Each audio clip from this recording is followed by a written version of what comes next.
Habemos Papa! Mayroon ng bagong Santo Papa, mga kababayan. Nagsimula na ang araw na ramdam ang tila excitement kasama ang konting kaba.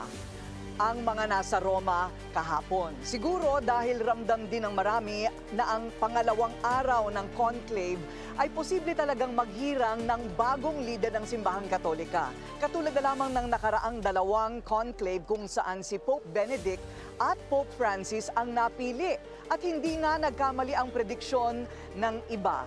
Sa pang-apat na botohan ay nagkasundo na ang mga kardinal na botante at lumabas ang usok na puti mula ng Sistine Chapel. Narito ang mga ganap kahapon sa paghirang sa kauna-unahang Amerikanong Cardinal Robert Prevost na ngayon ay si Pope Leo XIV.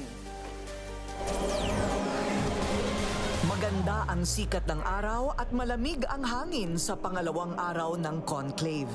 Kaya naman maginhawa pa rin ang tinatayang mahigit 100,000 katao na unti-unting pumuno sa Via della Conciliazione mula sa harap ng Basiliko hanggang sa kaduluduluhan ng kalyeng ito.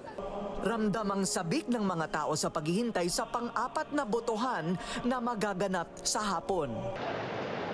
Ang unang 3 boto sa nakaraang gabi at ng umagang sumunod ay itim ang usok na lumabas sa chimney. Wala pang bagong Santo Papa.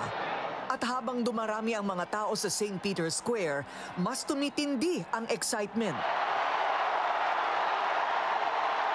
Puti ang usok mula sa chimney ng Sistine Chapel dito sa pangatlong botohan sa araw na ito. Sigawan ng mga tao dito, pati na ang media sa paglabas ng Fumata Bianca o puting usok na naghahayag sa buong mundo na mayroon nang napili na bagong Santo Papa ang Simbahang Katolika.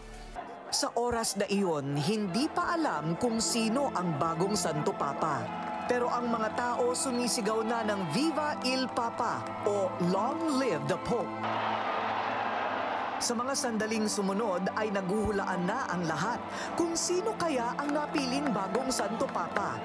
Lalong lumakas ang hiyawan nang hawiin na ang pulang kurtina sa balkonahe ng St. Peter's Basilica. Habemus Papam!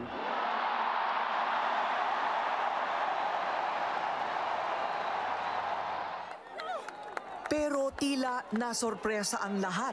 Tila hindi makasiguro sa inanunsyo na pangalan.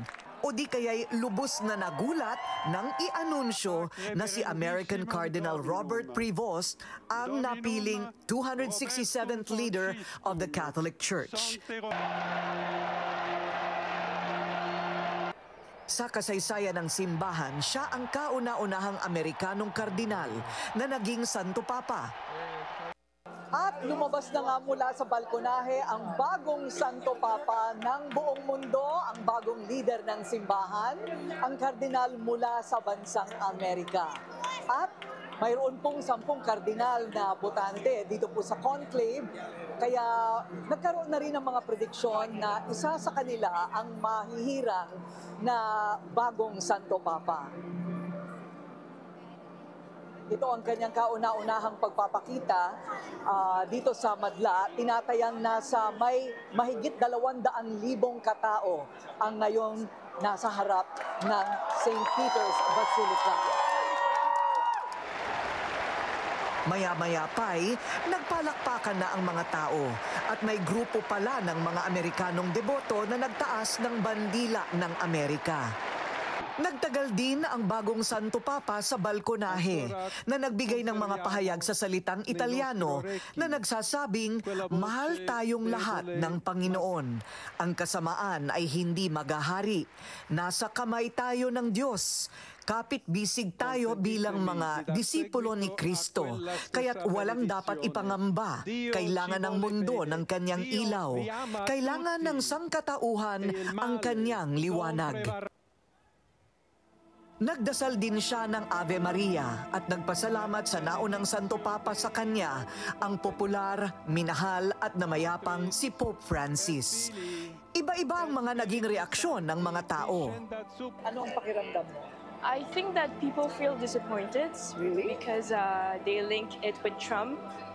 but we don't really know his position on it, so we'll see. I'm thrilled. It was a complete surprise, which always makes everything even more thrilling, more spiritual. We have needed somebody to bring us more peace and more unity, and I think Pope Leo will do that. Kilala na ngayon bilang Pope Leo XIV, ang 69-year-old na Prevost ay hindi inaasahan na magiging Santo Papa dahil siya ay Amerikano. I'm so excited that he's the U.S. Pope, the first U.S. Pope, and I'm hoping that he continues to deliver his message of peace and of helping the poor and the migrants and follows through on our former Pope's tradition. Very excited, an American who's lived in Latin America. I never thought in my life I'd see an American Pope.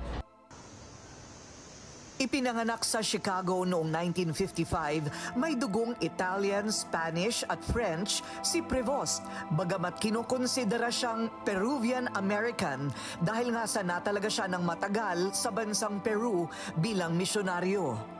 1982 siya na-ordain, naging bishop noong 2014 at 2023 nang itinalaga siya bilang kardinal ni Pope Francis. Isang surprise but welcome choice si Prevost ayon sa mga panayam ng media.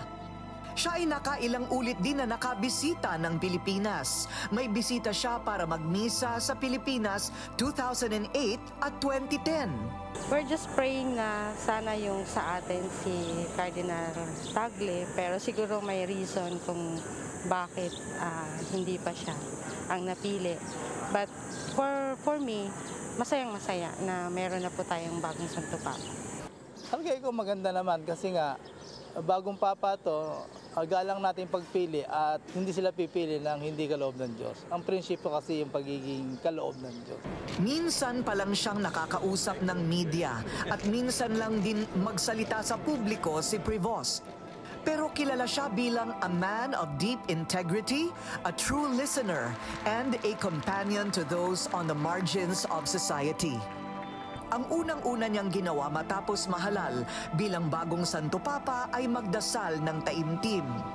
Hindi pa ipinapahayag kung bakit Leo o Leone ang kanyang napiling pangalan bilang Santo Papa. Ngunit ang pangalang Leo ay napili na ng 13 beses ng mga nakaraang Santo Papa.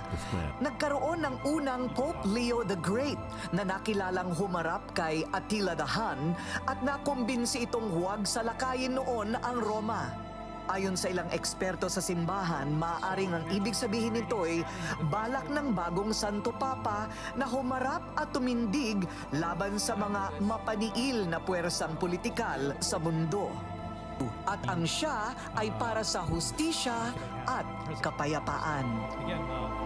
Ayon na sa isang nakapanayam namin dito na deboto ay hindi mahalaga kung sino o saang bansa galing ang isang Santo Papa, kundi kung ano ang kanyang gagawin at saang direksyon dadalhin ang simbahang Katolika. Sinasabing si Cardinal Prevost ay medyo kaiba sa personalidad ng dating si Pope Francis. Siya ay kinokonsiderang medyo moderate, hindi masyadong identified sa liberal o konserbatibo. Although malapit talaga siya kay Pope Francis. So kung ano man ang kanyang magiging mga hakbang, ang siyang magtataguyod ng kanyang reputasyon at legasiya bilang leader ng simbahan. Pinky? Maraming salamat, Corina Sanchez Rojas, at babalikan ka namin maya-maya lamang live mula po dyan sa Vatican.